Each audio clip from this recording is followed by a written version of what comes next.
and welcome to this edition of Stay Fit with CNBC TV 18. This is Shibani Gharat. A lot of us face stiffness in the muscles, sometimes due to stress, sometimes due to anxiety, sometimes due to long hours at work or even strenuous workout at your respective fitness center or even due to long runs. Now, the easiest way to get relief from these stiffness or this stiffness in the muscles is by going to a massage center or calling a masseuse. But hey, I have a magic tool and that's called a foam roller. Well, in this edition of Stay Fit with CNBC TV 18, we're going to learn a few foam rolling movements with fitness expert Urmi Kothari.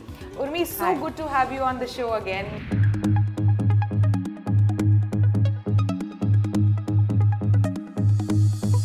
Scientific name for foam rolling is called self-myofascial release, and as the name suggests, you not only release the muscles and the tight points in the knots, but also the soft tissue that surrounds the muscles and the joints.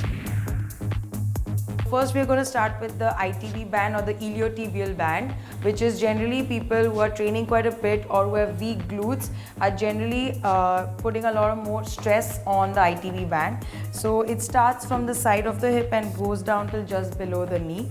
So we will lie down on the side. So you can do on your right leg and I will do on my left. And the top leg will come in front, and you can either use your elbow or your palm, and you're going to slowly slide the roller back and forth and use the elbow so that you can maneuver the foam roller from top to bottom.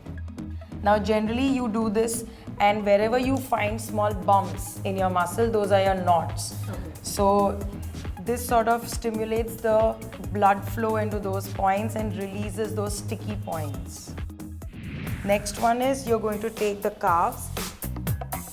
You're going to keep one leg on the foam roller and the other foot down like this on the side. And now you're going to roll the thigh in and out. And again, for most people who are not training, even who are just have sedentary lifestyles, calves are generally muscles that tend to get tight in the body. So this is a great way to actually release any kind of stiffness. Another one is if you want more pressure, you just cross the leg over on the bottom leg and then roll back and forth. You can also go side to side. That really, for a runner like you, this is really good. The next one that you're going to do is your mid back. Now, because of our sedentary lifestyles and weakness in the upper back, our shoulders are always drooping, and because of lack of mobility as well, the mid back gets very tight, especially for people who are doing a lot of weight training as well. So what you're going to do is you're going to place the roller directly below the shoulder blades. And the reason it is very important to do foam rolling is it improves your mobility and helps you to increase the flexibility in your muscles. For everyone who's storing a lot of tension in their neck, shoulders, is really good to relieve any kind of upper back stiffness. And another one is you keep your hands behind your head and rest the foam roller down, keep your butt down on the floor, and just inhale as you go back and exhale as you come up, and try to increase the range of your mid back going behind over the rollers. So it's working on that exact same point that's very tight for most people. That's your T-spine or the thoracic spine.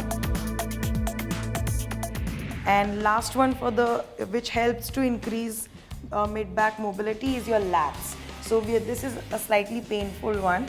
You're going to lie down on the side and your chest is slightly pointing at a diagonal towards the ceiling. Now for most people, this in itself is very painful, and then you can go back and forth again. So just make sure that you're not completely to the side, otherwise you're gonna feel this on your rib cage. You want to feel this on the back of your body. So if you see, my angle is at a diagonal.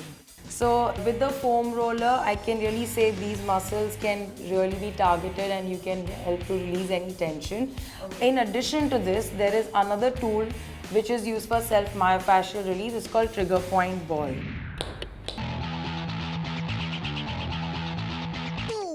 This one I usually use to target up muscles which are bigger and you require more pressure. You don't need to search for a trigger point ball. The job can be done even with a tennis ball that you get at every second store around your house. First muscle that we're going to release is your hips, your glutes and your piriformis, which is located deep into your hips.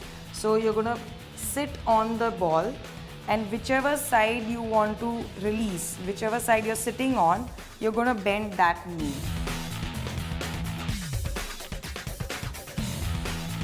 So from here, we are going to get into actually the sole of the feet. So generally, because we are always wearing shoes, our soles of the feet tend to get very stiff. And this also includes people who run a lot, people who train a lot, because we never get the chance to release the bottom of our feet unless and until we go for a massage. What you're going to do is first just simply roll back and forth and try to get into the arch of the foot. And then what I want to do is I want to place the ball in the center of the ball of my foot, and then you're going to hold it for 5 or 10 seconds. Then you go and you go on the center of the foot but on the outside, and then you again gently lean into it so you can put more pressure, and last you place the heel on the ball and lean into it again. The key point in all the foam rolling and the trigger point ball, whenever you're doing it, make sure you're breathing really well. Well, Urmi, thank you so much. Thanks for sharing the foam rolling and the trigger point movements with us. Well, these are only a few movements that you can do with a foam roller. There are several more, and in fact, you can work out on your entire body using a foam roller. Well, that's it for now. Till I see you next, sweat, smile, repeat.